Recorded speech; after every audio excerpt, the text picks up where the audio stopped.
O programa a seguir é produção independente da ADURGS.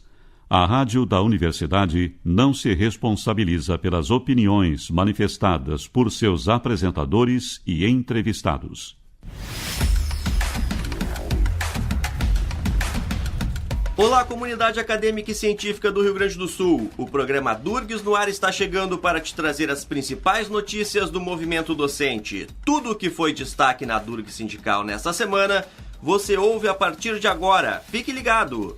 Eu sou o jornalista Araldo Neto e estou ao meu lado com minha colega Giliane Greff. Tudo bem, Gili?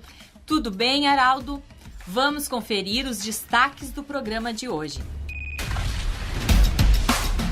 URGS e Instituto Latino-Americano de Estudos Avançados debatem autonomia universitária e liberdade de cátedra em painel. Senador gaúcho Paulo Paim reforça que Previdência Social não é deficitária, mas que há problema de gestão. Centrais sindicais planejam dia de manifestação em todo o país contra a reforma da Previdência e pelo fim do Ministério do Trabalho. Um novo portal de notícias está no ar, com informações sobre educação, ciência e tecnologia e movimento sindical. Acesse portaladverso.com.br e fique por dentro das notícias. ADURGS Sindical, 40 anos em defesa da educação pública.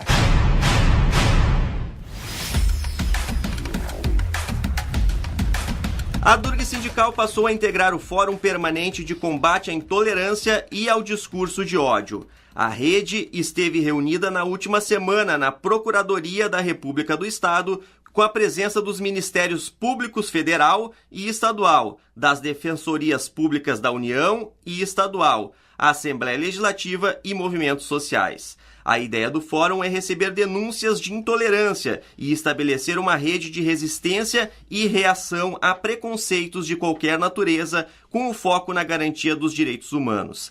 A ADURGS também está ajudando a criar a Rede de Acolhimento e Defensoria Jurídica para professores e alunos, juntamente com CEPERS, Simpro e dezenas de entidades, parlamentares, ativistas dos direitos humanos do Estado. As principais centrais sindicais do país planejam um dia nacional de mobilização, com panfletagens e assembleias nos locais de trabalho, nos dias 22 e 26 de novembro. No dia 22, os movimentos pretendem esclarecer a população sobre os riscos de uma nova proposta de reforma da Previdência defendida pelo presidente eleito Jair Bolsonaro. No dia 26, estão previstos atos em frente ao Ministério do Trabalho e em todas as superintendências regionais do trabalho espalhadas pelo Brasil, para protestar contra a proposta do fim da pasta e pela defesa das aposentadorias. O diretor da ADURGS Sindical, Eduardo Rolim, destaca que o movimento precisa estar vigilante diante das pautas que poderão ir à votação no Congresso. O movimento sindical resistiu às políticas neoliberalizantes do Collor. O movimento sindical resistiu às políticas de privatização do Estado do Fernando Henrique e vai continuar fazendo isso. O movimento sindical terá, sim, de manter o seu papel de mobilização e esclarecimento da sociedade. É óbvio que nós vamos ter uma situação bastante mais complicada no próximo período, porque o Congresso que foi eleito aparentemente é um Congresso muito mais conservador. Não conservador só economicamente, mas conservador inclusive nos aspectos morais. Então, evidentemente que a perseguição aos sindicatos vai ser algo presente, é algo que nós vamos ter que conviver e que a vida não vai ser fácil, mas sim, eu acho que os movimentos sociais, os movimentos sindicais continuarão tendo o papel que sempre tiveram na vida. Uma conjuntura evidentemente muito mais desfavorável agora, mas eles vão continuar lutando, as greves vão continuar acontecendo, as pessoas vão para a rua. Evidentemente que nós vamos ter uma dificuldade maior na luta. Eu não sei se esse ano, aparentemente, o próprio governo já está jogando a toalha em relação à reforma, mas nós temos que estar vigilantes, porque com o Congresso Nacional que temos, tudo pode acontecer de um dia para outro, né? Agora, o Senado aprovou esses dias o reajuste para os ministros do Supremo Tribunal Federal e outros, e não fala nada, esse mesmo Congresso, em suspender, por exemplo, a medida provisória 849, que suspende os reajustes salariais dos servidores públicos. São dois pesos e duas medidas. Para os ministros do Supremo Tribunal Federal, não sei com qual interesse, Não sei se tem alguma coisa a ver com o fato de que o próximo presidente da República, o atual presidente do Senado, o atual presidente da República, o atual presidente do Senado não terão mais fórum privilegiado a partir de 1º de janeiro. Não sei se tem algo a ver com isso, mas o fato é que são 2 pesos e 2 medidas. Eduardo Rolim avalia ainda que a reforma vai afetar o serviço público. Segundo ele, o movimento sindical será fundamental na luta para barrar a reforma. O problema é que o governo Temer, e evidentemente o Bolsonaro vai continuar a mesma política, aposta na recessão e no congelamento dos gastos sociais com a emenda 95 e com a drenagem de todos os recursos da nação para pagar juros, financiando na realidade aqueles grandes setores que efetivamente financiaram o novo governo que vai ser eleito, e eram setores que estavam financiando o governo Temer, que é o mercado financeiro, os grandes empresários que apostam na especulação, aqueles que apostam na especulação com o câmbio, etc, etc, etc. Então, com a emenda constitucional 95, todo e qualquer discurso vai ser inócuo, porque se a gente não pode gastar mais e as pessoas vão continuar vivendo, as pessoas vão continuar se aposentando, as pessoas têm que ser contratadas no serviço público, senão não vamos ter médico, não vamos ter professor, não vamos ter segurança, evidentemente nada vai cessar. E a gente tem que cortar tudo. E a Previdência, obviamente, por ser um dos gastos maiores que existe, ela é aquele que eles pretendem cortar. E aí cortar não importa como, importa fazer as pessoas trabalharem 40 anos para poder ter a aposentadoria pela média, aposta cortar os direitos adquiridos das pessoas, porque o que importa na realidade é manter esse modelo perverso, que é o modelo da emenda 95, que é pegar todo o dinheiro e jogar ele no mercado financeiro. Esse é o grande problema. Nada desse país vai funcionar nos próximos 20 anos por conta de que a emenda 95 vai impedir. Então aí tem que cortar. Esse é, na realidade, a motivação do déficit da Previdência. Faz 14 anos que não existe mais aposentadoria integral no serviço público. Não existe mais. Ninguém tem mais isso. E aí eles fazem um discurso como se tudo fosse igual como no passado, onde as pessoas se aposentam aos 40 anos e se aposentam com aposentadoria integral. Isso não é verdade, não existe mais. Hoje, um homem para se aposentar tem que ter 60 anos, uma mulher tem que ter 55, com 35 anos de contribuição e 30 de contribuição em cada um dos 2 casos. Então, nesse sentido, não existe esse discurso é mentiroso, falacioso. Então, essa é a grande perversidade. Na realidade, todo discurso tem 2 perversidades aí. A primeira, que na realidade a motivação é manter os juros altos e manter a remuneração do capital especulativo financeiro, e a segunda motivação é, bom, já que temos que cortar, vamos cortar onde? Vamos cortar de quem é mais pobre, quem é trabalhador, quem não tem empresa, quem não ganha dinheiro do mercado financeiro, que são as pessoas que trabalham. E mais ainda, as mais velhas, aquelas que acreditaram que o Estado brasileiro lhes deu uma determinada situação de vida, e a qual elas cumpriram e trabalharam e contribuíram a vida inteira para isso. Isso é que é a questão principal que eu vejo nessa história da reforma da Previdência. O relatório final da CPI da reforma da Previdência, divulgado no final do ano passado, comprovou que a Previdência não é deficitária. O relatório destacou que o problema é de gestão e não de falta de recursos. O senador gaúcho Paulo Paim, do PT, que foi o presidente da comissão, fez uma análise dos trabalhos e do objetivo do governo eleito em promover a reforma. E o trabalho da CPI foi unânime, que foi aprovado no final. Inclusive os próprios parlamentares da base do governo assim também se posicionaram, dizendo que o trabalho da CPI foi interessante, importante, e votaram favorável. Foi aprovado por unanimidade o relatório, que mostra que não há déficit, que há superávit, que é só pagar de desviar o dinheiro da Previdência, combater a corrupção, combater a sonegação, acabar com o DRU, né, que tirou 1,5 trilhão, a proteção indébita, que tira assim, em torno de 30 bi por ano, pagar de dar perdão, né? Pagar de fazer refis, que é a renegociação da dívida, e depois mais na frente eles acabam dando anistia total, respeitar os princípios da Constituição, identificar as contribuições para a seguridade, onde está a Previdência, tributação sobre lucro, faturamento, PIS/PASEP, jogos lotéricos, empregador. Toda vez que você vende ou compra alguma coisa também tem que pagar a Previdência, CONFINS, enfim. nós mostramos que a Previdência brasileira é viável, o problema é de gestão e não de retirar direito do povo trabalhador. É um absurdo eles apontarem a linha da capitalização, que é privatizar a Previdência, que vive investimento de risco, não deu certo por parte da agência que administra, que normalmente é um banco, né? Eles ficam com o salário praticamente próximo a zero. E foi isso. E a grande mídia, como tem compromisso com a privatização, naturalmente não tinha interesse em divulgar esse estudo. Então, eles vão fazer de tudo para fazer uma reforma da Previdência. Ou esse ano ou o ano que vem. Você pode fazer algum ajustezinho para lei ordinária, porque a reforma da Previdência é emenda constitucional. Eles poderão tentar fazer alguma coisa esse ano, mas o ano que vem eles vêm com toda a máquina para cima da Previdência Pública no Brasil, que pode ser um exemplo para o mundo, né? Eu estou um pouco preocupado, porque, queiramos ou não, o povo escolheu essa versão de gestor de governo que vai assumir em 1º de janeiro. E que, historicamente, nós sabemos que nos primeiros meses, no primeiro ano, o governo que assume, sim, acaba tendo uma grande maioria no Congresso. E essa maioria poderá aprovar uma reforma que venha retirar direitos do povo trabalhador. Então, estou muito preocupado, se não é uma grande mobilização, isso poderá acontecer. Vamos fazer uma rápida parada. Na volta você confere. URGS e ILEA debatem autonomia universitária e liberdade de cátedra em painel. Já voltamos.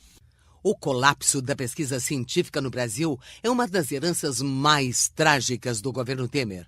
Em 2 anos de severos cortes orçamentários, as instituições federais de ensino e as agências de fomento têm a sua capacidade de investimento dramaticamente comprometida. Sem recursos, o país perde a capacidade de produzir conhecimento. E sem conhecimento, estaremos condenados ao atraso e à dependência. Educar, não lucrar. A Durg Sindical, 40 anos em defesa da educação pública.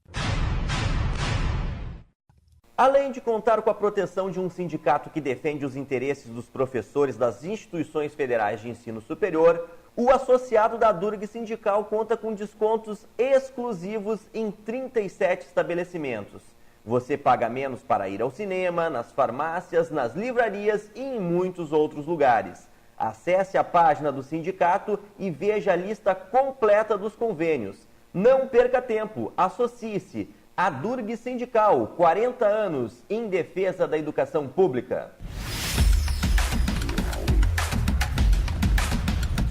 Estamos de volta com o programa Durgs no ar.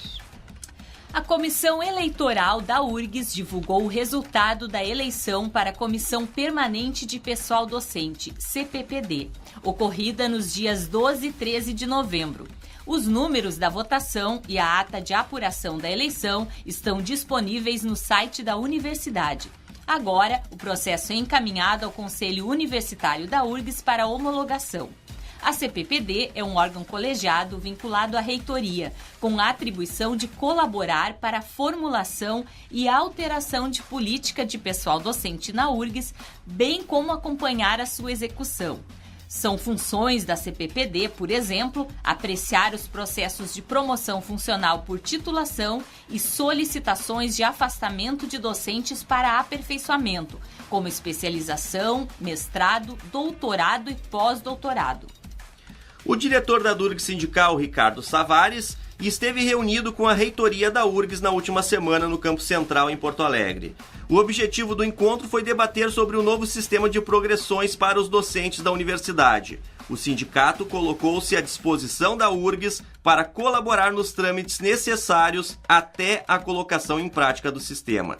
De acordo com o reitor da URGS, Rui Vicente Oppermann, alguns detalhes ainda precisam ser superados. A parte técnica está resolvida, mas a rapidez da sua execução depende dos novos professores eleitos para a CPPD. Nós temos um sistema informatizado que permite a progressão docente. Esse sistema ele já passou por várias fases de testagem, né?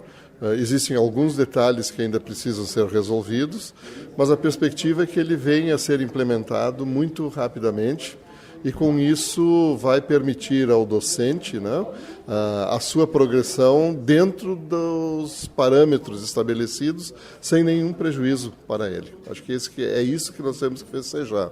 A universidade está informatizando uma das áreas mais sensíveis e importantes na vida funcional dos nossos docentes, que é a sua progressão. O prazo é o prazo que a gente precisa para desenvolver esse sistema na sua ideia. Nós pretendemos colocar o sistema como um piloto, né? Analisar, porque sempre há ajustes a serem feitos, e uma vez os ajustes feitos, a gente efetiva ele de maneira permanente para toda a universidade. A CPPD será responsável pela análise da gestão do sistema e deve ter o papel estratégico para analisar a competência, a capacidade e a eficácia do programa. Autonomia universitária e liberdade de cátedra foi o tema que abriu o ciclo de painéis Conjuntura Nacional na Perspectiva de Futuro, promovido pela URGS e o Instituto Latino-Americano de Estudos Avançados, ILEA. O reitor da universidade, Rui Vicente Oppermann, foi quem abriu o painel e se manifestou contrário a tentativas de restringir a atividade acadêmica.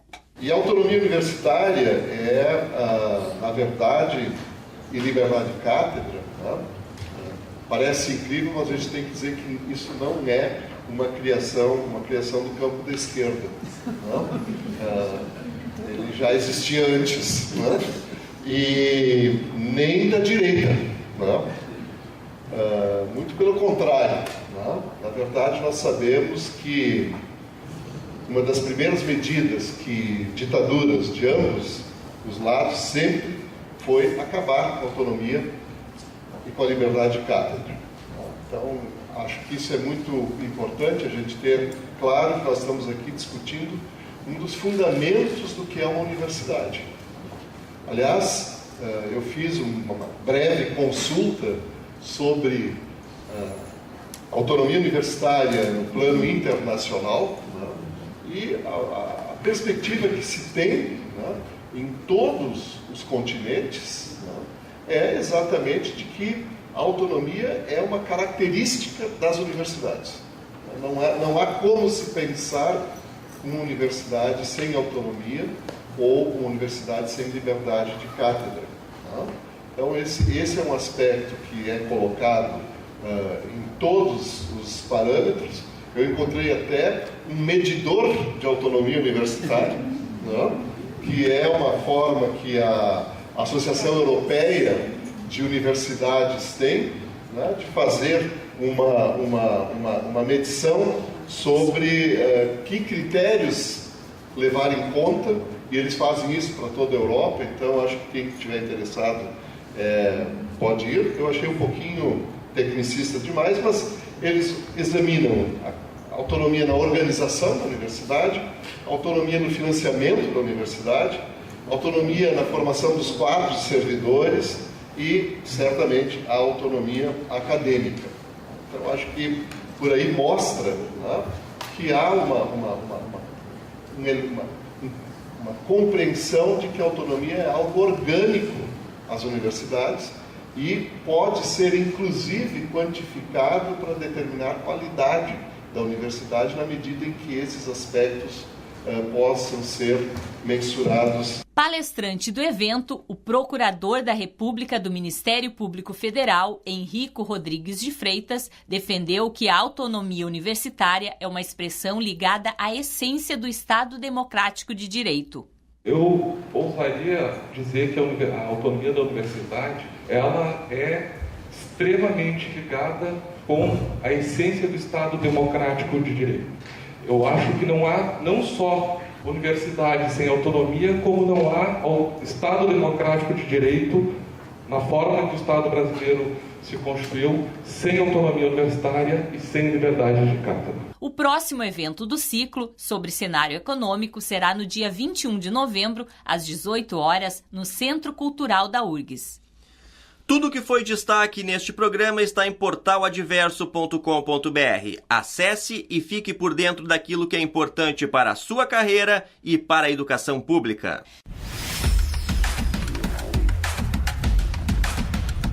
Ficamos por aqui. A técnica e a edição desse programa foi de Jefferson Gomes. Você ouve a Durgs no ar nas terças-feiras, às 13 horas, na Rádio da Universidade, ou a qualquer momento em nosso portal. Até a próxima! O programa que acabamos de apresentar é produção independente da Durgs. A Rádio da Universidade não se responsabiliza pelas opiniões manifestadas por seus apresentadores e entrevistados.